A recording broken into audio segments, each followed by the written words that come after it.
आदरणीय मेरे प्रिय मित्रों, दोस्तों और भक्तों, आपने धनुष यज्ञ और धनुष के टूटने के बारे में बहुत से वृतांत सुने होंगे। लेकिन दोस्तों, आज आपको एक अलग से ही जो मैंने वृतांत सारकांड आनंद रामायण में पढ़ा है, और दोस्तों, धनुष यज्ञ में यह वृतांत शायद आपने भी नहीं सुना होगा, आपके समक्ष रख रहा हूँ। दोस्तों, प्रश्न इसमें यह है कि विभिन्न रामलीलाओं में यह दिखाया जाता है कि रावण जब धनुष तोड़ने के लिए आता है और धनुष तोड़ने के लिए अग्रसर होता है, तो उसी समय आकाशवाणी हो जाती है कि तेरी मंदोदरी को पूतना नाम की राक्षसी उठाकर ले जा रही है, वगैरह वगैरह की आकाशवाणियाँ दिखाई जाती हैं। और यह बताया जाता है कि रावण उस जल्दबाजी में धनुष को बगैर तोड़े हुए वहाँ से चला जाता है। दोस्तों, लेकिन आनंद रामायण में ऐसा वृतांत बिल्कुल नहीं है। दोस्तों, आनंद रामायण में जो वृतांत है, मैं उसको आपको सुना रहा हूँ। यह एक सूक्ष्म वृतांत है जो 4-5 मिनट में खत्म होने वाला है और विशेष वृतांत है। आपको अनुनय विनय करता हूँ कि इस वृतांत को अवश्य सुनिए।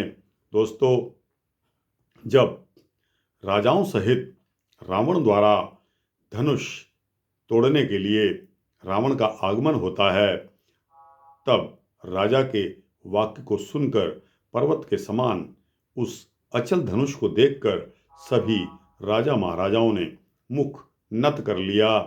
कुछ लोगों ने उस धनुष को तो भूमि से बिल्कुल भी नहीं हटा सके, कुछ ने धनुष को किसी हद तक ऊंचा उठाया, लेकिन पृथ्वी से उसको अलग नहीं कर सके। पुनः सभी राजाओं ने मिलकर उसको उठाने का प्रयास किया, किंतु वह धनुष तब भी पृथ्वी से उनके द्वारा नहीं उठाया जा सका।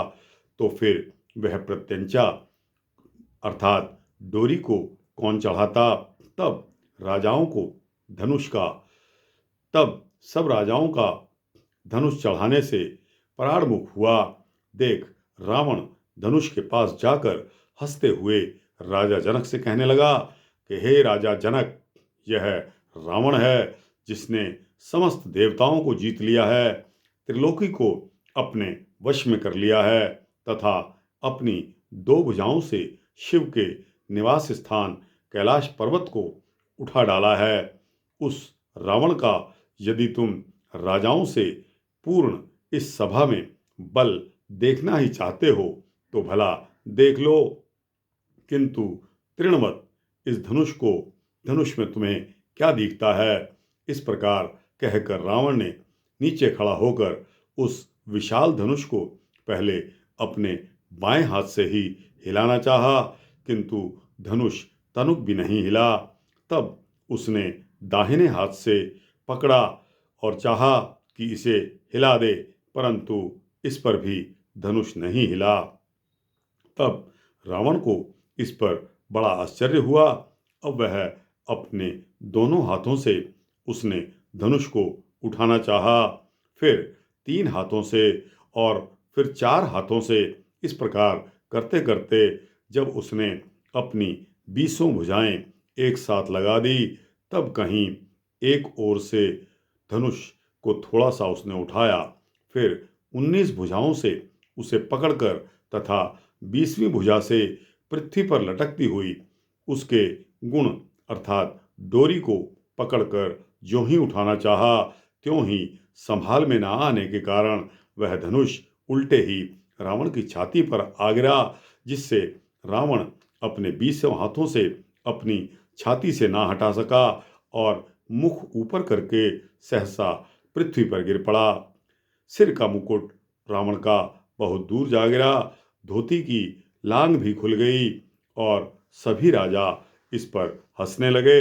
बेचारे रावण का प्राण निकलने लगा, आंखें इधर उधर घूमने लगी और मुख से रावण के लार टपकने लगी। दोस्तों, तब उसकी इस दशा को देखकर उसके मंत्रियों और सैनिकों ने दौड़कर घेरा डाल लिया।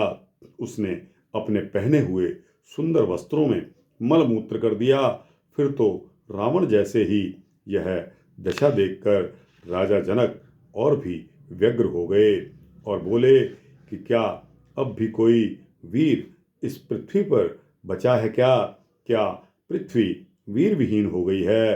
तब राजा जनक के इन वाक्यों को बाणों से पीड़ित होकर राम तथा लक्ष्मण की भौहें मारे क्रोध के फड़फड़ाने लगी और वे विश्वामित्र के मुख की ओर देखने लगे।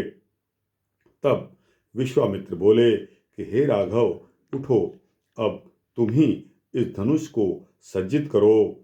तब मुनि की इस वाणी को सुनकर बहुत अच्छा कहते हुए प्रभु राम शीघ्रतापूर्वक अपने आसन से उठे, खड़े हुए और मुनि को प्रणाम किया। उन्होंने अपनी ग्रीवा के हार इत्यादि को उतार कर नीचे रख दिया।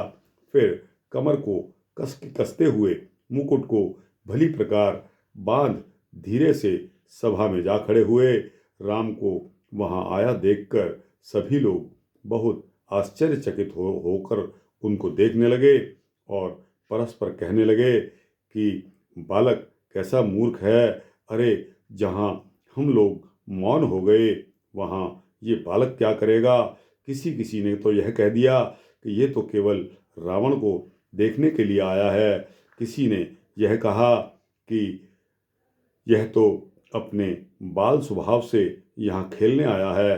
तो कोई बोला इसने अपने ग्रीवा की माला तथा हार इत्यादि को फिर क्यों उतार दिया? किसी ने उत्तर दिया कि इसको विश्वामित्र ने धनुष को उठाने के लिए भेजा है।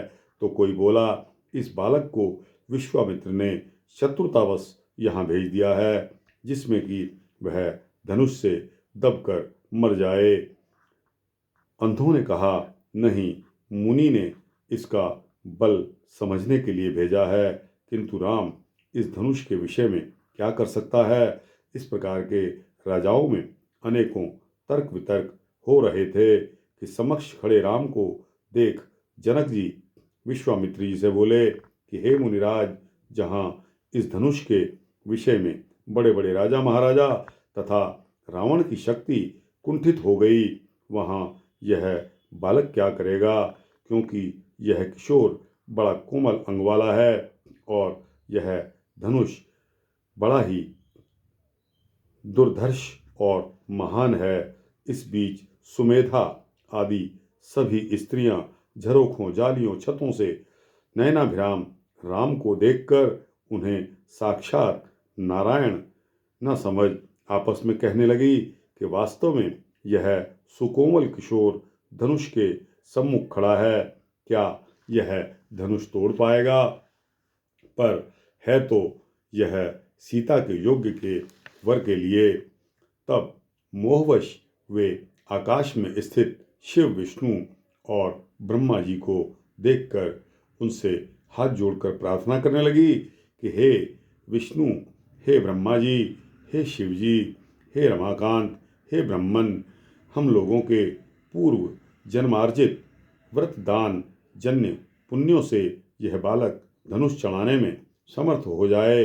अतः आप अपनी दयार्द्रता से इस धनुष को फूल सा हल्का करते हुए ऐसा संयोग बना दें कि सीता इसी बालक के गले में जयमाल डाल दे और हम लोग सीता सहित राम को विवाह की वेदी पर चढ़ता हुआ देखकर अपने नेत्र सफल करें।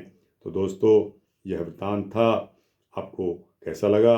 अच्छा लगा हो तो इसको लाइक और शेयर करते हुए अपने दोस्तों, मित्रों, भक्तों, जिज्ञासुओं को पहुंचाएं। इस चैनल को सब्सक्राइब करेंगे तो आपको इसी तरह के भक्ति वृत्तांत नियमित रूप से मिलते रहेंगे और सूक्ष्म रूप से मिलेंगे। दोस्तों, जय श्री सीता रामचंद्र भगवान की जय।